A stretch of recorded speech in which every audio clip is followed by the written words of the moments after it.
Bismillahirrahmanirrahim. Assalamualaikum warahmatullahi wabarakatuh. Sebelum perkuliahan wawasan agronomi dimulai, izinkan saya selaku dosen wawasan agronomi untuk memperkenalkan diri dan membacakan deskripsi mata kuliah wawasan agronomi. Nama saya Muhammad Juanda, dosen program studi agribisnis, Fakultas Sains dan Teknologi Universitas Muhadi Setiabudi, NIDN 0628068501. Mata kuliah wawasan agronomi. Deskripsi mata kuliah wawasan agronomi.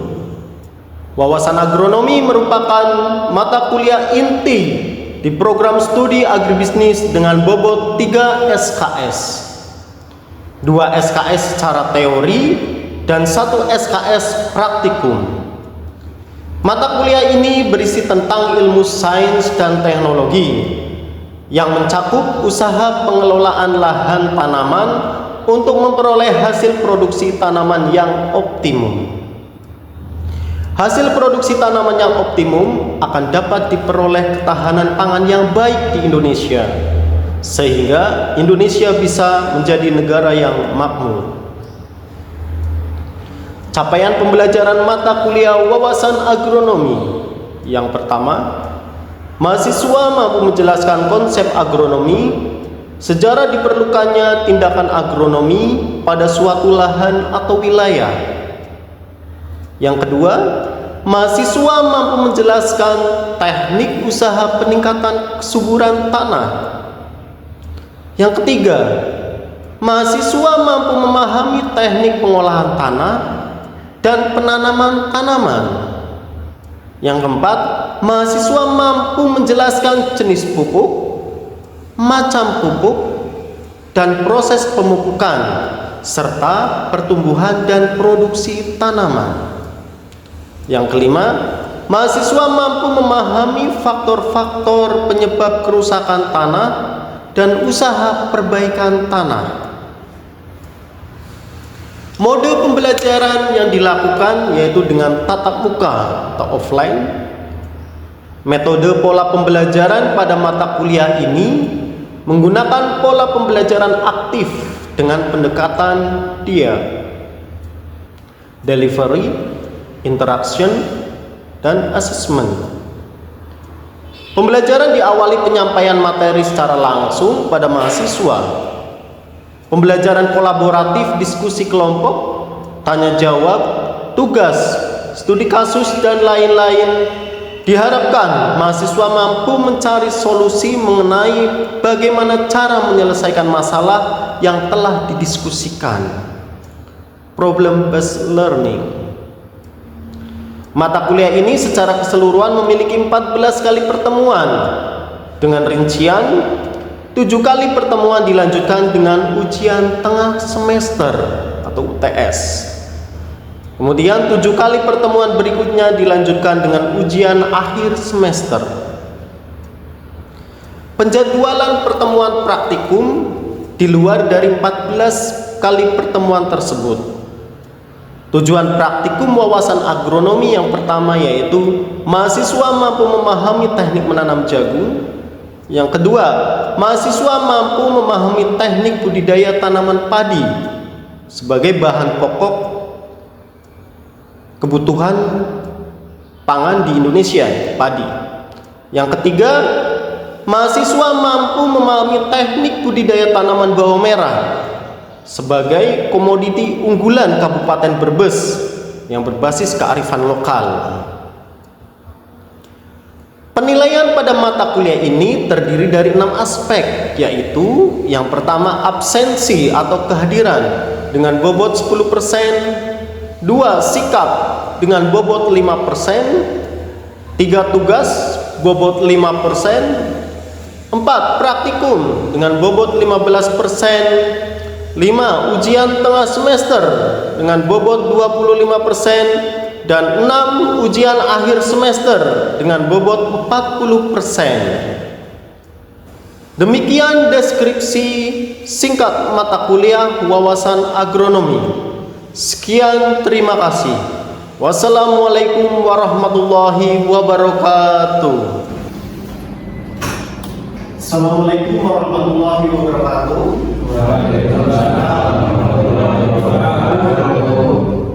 Selamat siang, salam sejahtera bagi kita semua. Gimana Mas Mbak? Tetap semangat ya walaupun jam 1 siang hari ini. Amin. Alhamdulillah semangat betul. Untuk kuliah wawasan agronomi bisa kita mulai. Kita hari ini masuk pada topik tentang pemupukan. Mas dan Mbak tentunya tahu ya, yang namanya tanaman itu butuh akan pupuk. Betul. Semua tanaman untuk pertumbuhannya membutuhkan unsur-unsur mineral. Telah kita ketahui bahwa bagaimana dan dalam bentuk apa unsur-unsur pokok terdapat di dalam tanah dan bagaimana dapat diserap oleh tanaman. Jadi yang namanya tanaman itu bisa tumbuh dan berproduksi secara optimal apabila tanaman tersebut tercukupi akan kebutuhan harianya. Bagaimana tanaman ini bisa tercukupi kebutuhan harianya?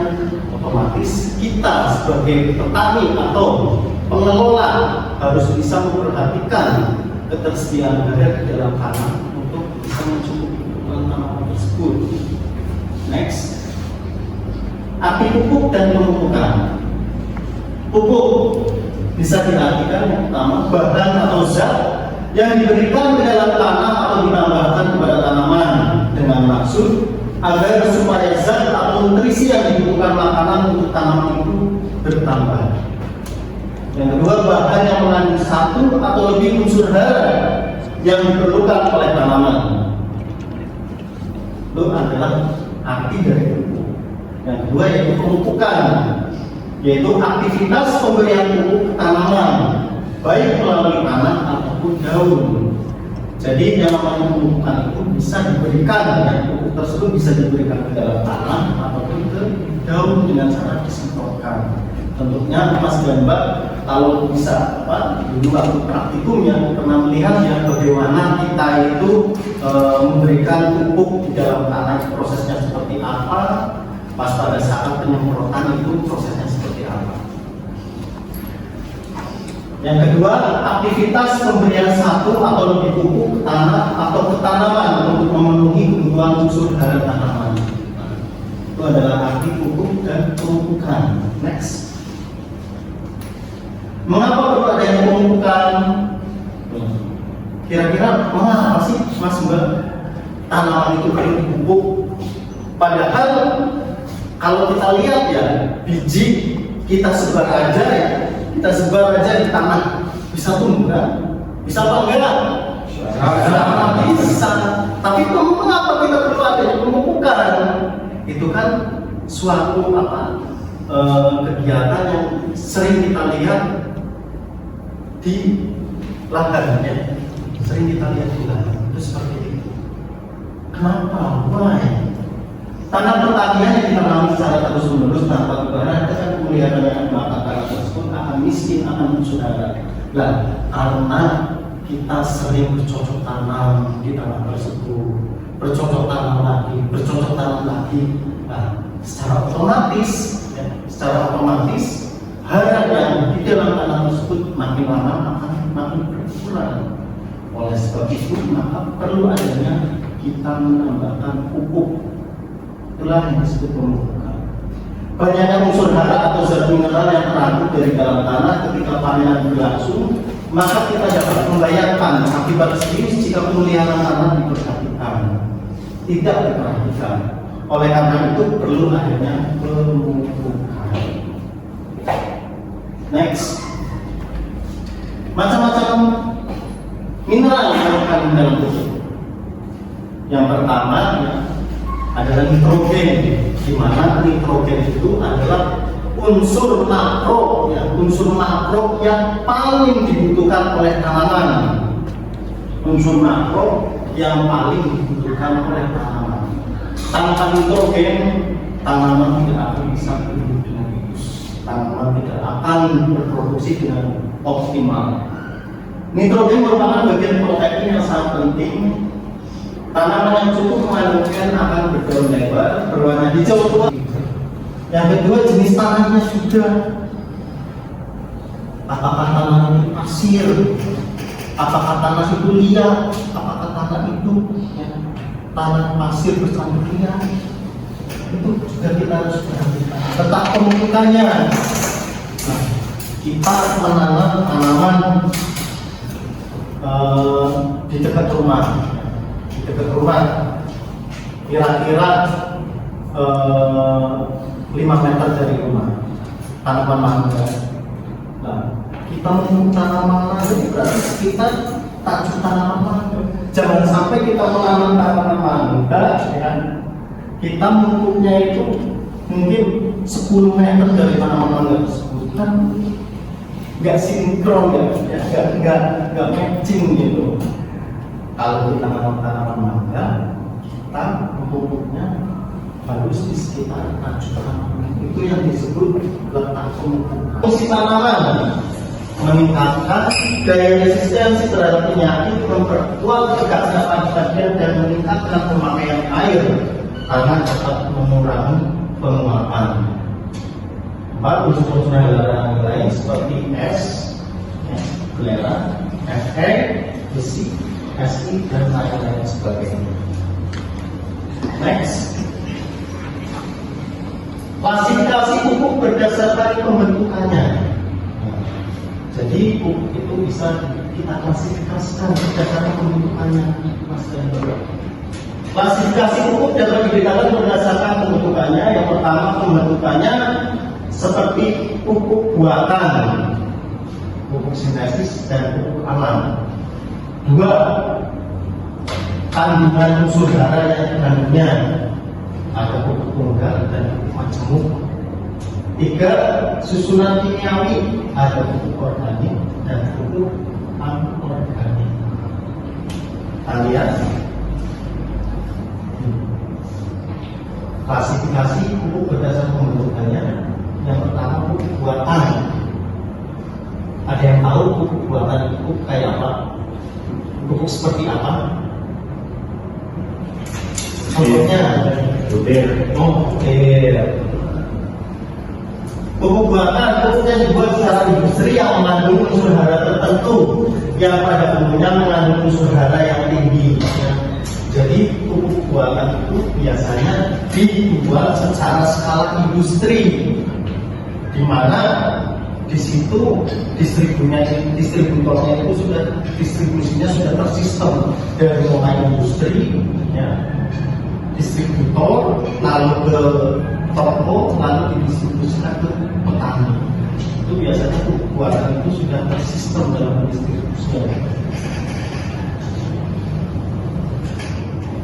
Pupuk ini relatif hara kandungnya itu yang contohnya yaitu urea, SP36 dan ACL. Yang kedua, pupuk alam. Pupuk yang dihasilkan tidak melalui proses industri, tetapi dihasilkan dari alam, seperti endapan batuan. Contoh, batuan kapur dan batuan dolomit. Nah, kira-kira di sekitar Brebes ya, ada nggak yang melimpah jenis batuan seperti kapur dan dolomit? Ada yang pernah lihat gimana?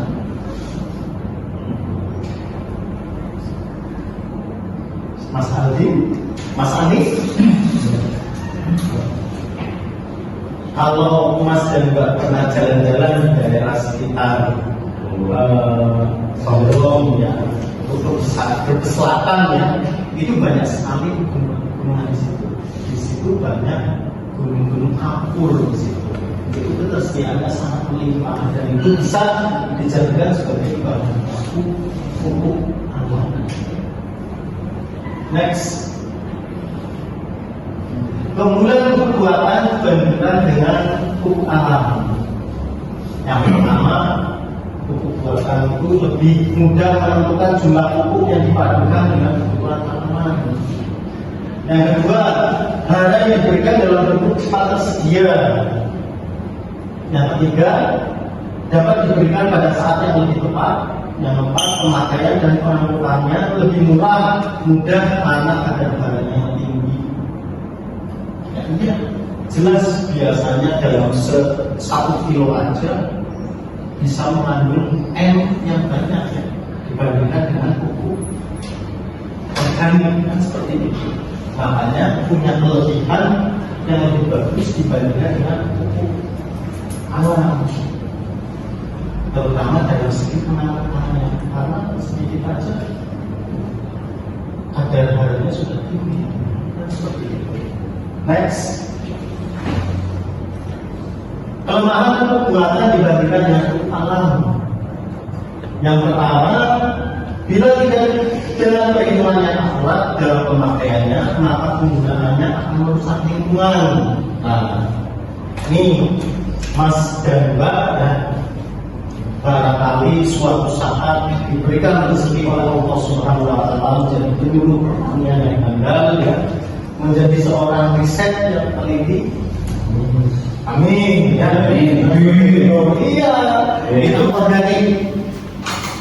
Yang pertama, pupuk yang bahan atau material pembentuknya berupa senyawa anorganik yang dihasilkan dari proses rekayasa kimia dan industri. Contohnya ada urea, ZA, dan SP. Yang kedua, pupuk organik, pupuk yang bahan atau material pembentuknya berupa senyawa organik yang berasal dari sisa jaringan tanaman, hewan, atau makhluk hidup. Contohnya yaitu petroorganik dan kompos. Tentunya kemarin ya, untuk mahasiswa yang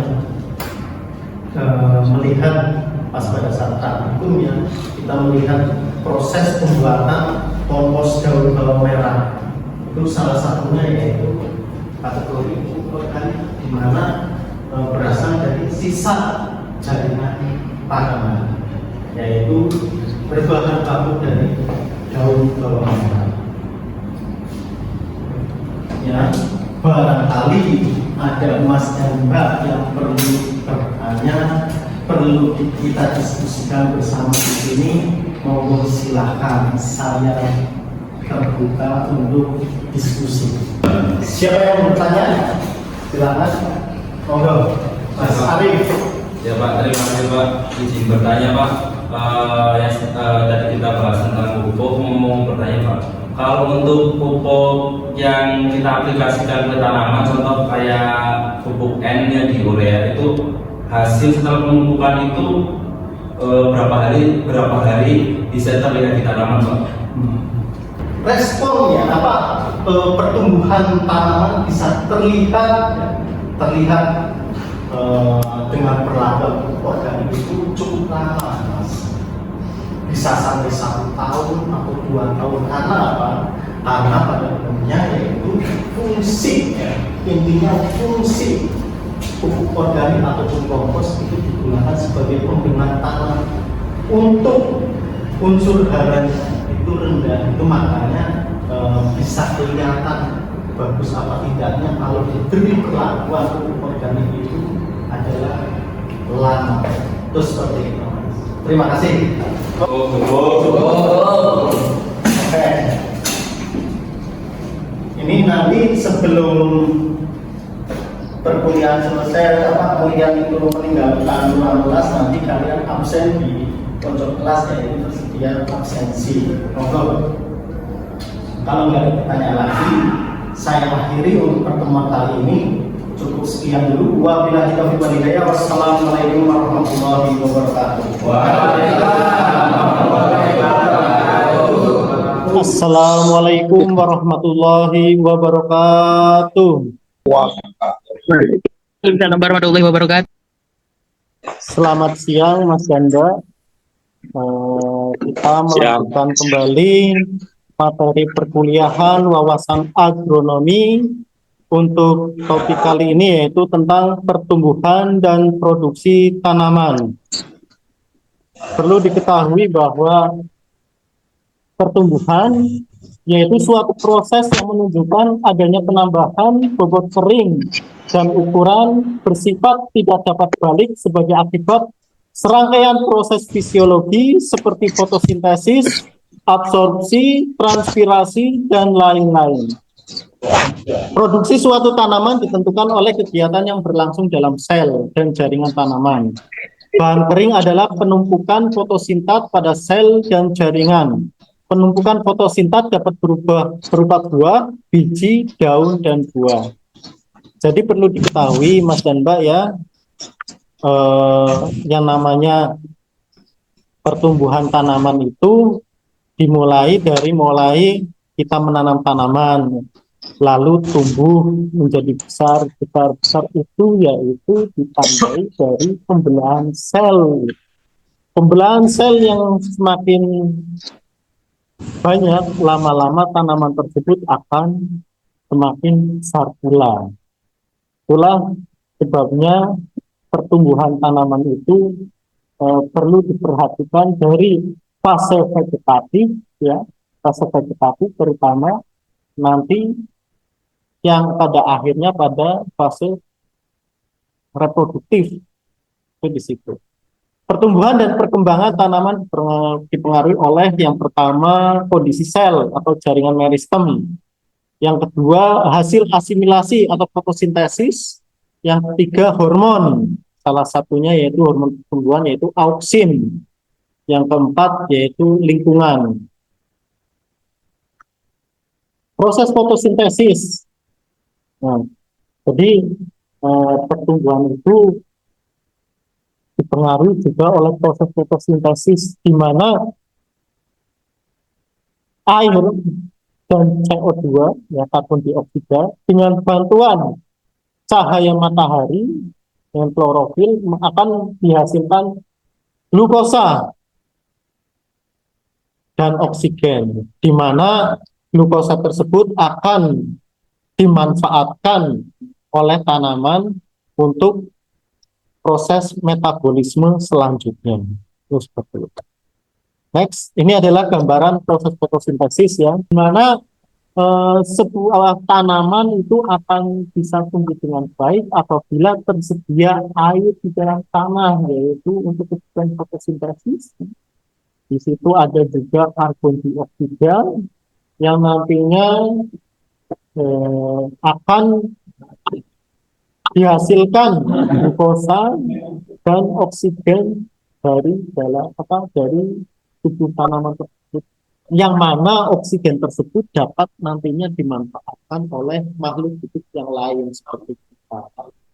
Jadi Mas dan Mbak perlu diketahui ya, mengapa pada saat siang hari itu kita akan merasa sejuk ya, akan merasa nyaman pada saat oksigen tersebut dari tanaman itu akan keluar. Kita akan merasa segar pada saat kita itu di bawah pohon. Itu karena apa? Ada banyak oksigen di situ dari suplai tanaman akibat proses fotosintesis. Itu seperti itu Mas dan Mbak. Monggo Mas dan Mbak, barangkali ada pertanyaan dan diskusi yang perlu kita tindak lanjuti pada pertemuan kali ini, saya persilahkan. Monggo. Saya Pak, Ya gimana Mas? untuk proses fotosintesis untuk terkait pertumbuhan, apakah yang Mas. perkembangbiakan stek, yang perkembangbiakan buatan yaitu stek ya Pak, ataupun okulasi itu nantinya akan memperpanjang umur tumbuhan atau tidak, maksudnya mempengaruhi lama tumbuhan untuk hidup atau tidak? Oke. Segitu aja Mas Zaki? Iya Pak. Oh, terima kasih Mas Muzaki. Aplaus buat Mas Muzaki yang pertanyaannya cukup bagus ya. Jadi yang namanya perkembangbiakan secara vegetatif ya, secara vegetatif terkait umur, ya, terkait umur ataupun produksi ya. Tadi umur ya, bukan produksi ya, umur ya. Itu intinya itu tidak memperpanjang atau memperpendek, ya. Tidak memperpanjang atau memperpendek, tidak berpengaruh lah, tidak berpengaruh panjang atau pendeknya umur tanaman tersebut. Hmm. Umur tanaman tersebut itu ya, ya itu akan bagus apabila ya, akan panjang, produksinya maksimal, hasilnya bagus, itu kalau dipelihara dengan baik, Mas Yafi. Jadi seperti itu. For example, sebagai contoh, tanaman apa yang bisa buat stek, tanaman ubi ya, tanaman ubi. Tanaman ubi kalau kalau ditanam dengan stek, ya udah tumbuh, tumbuh, dikasih pupuk, tumbuh, tumbuh, tumbuh. Nah, tumbuh tanamannya ubi kan udah kelihatan berapa bulan. Kan seperti itu Mas Fadli. Ya. Jadi tidak memperpanjang atau memperpendek. Ya. Kalaupun tanamannya lain, contohnya yaitu mangga.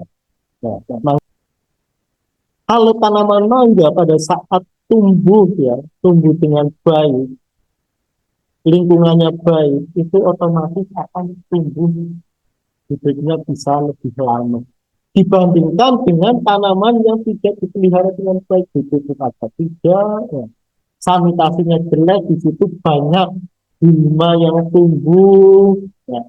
Di situ banyak apalagi benalu ya, itu bikin tanaman itu akan merana, akan dirugikan oleh adanya benalu tersebut, oleh adanya gulma tersebut ya. Itu seperti itu Mas Yafi penjelasan dari saya. Monggo yang lain, barangkali ada yang perlu didiskusikan. Yang lain. Ini mau tanya Pak, tentang pemupukan.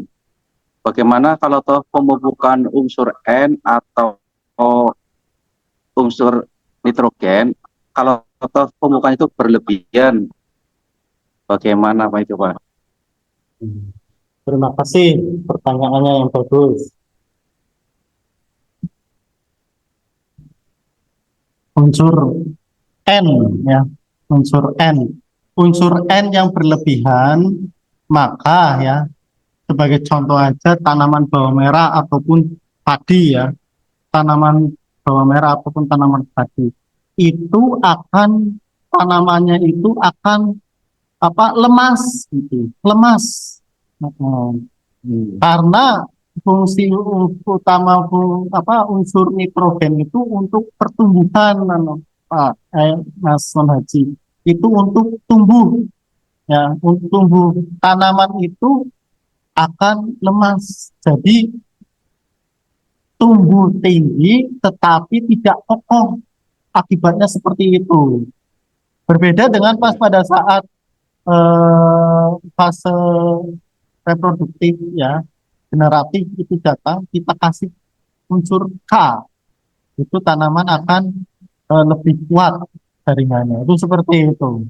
Nah, jadi kelebihan unsur nitrogen itu tidak baik karena akan mengakibatkan ya tanaman itu tumbuhnya tinggi tetapi kekokohannya itu kurang, baik tanaman bawang merah ataupun tanaman padi, jadi nanti akan mudah rebah.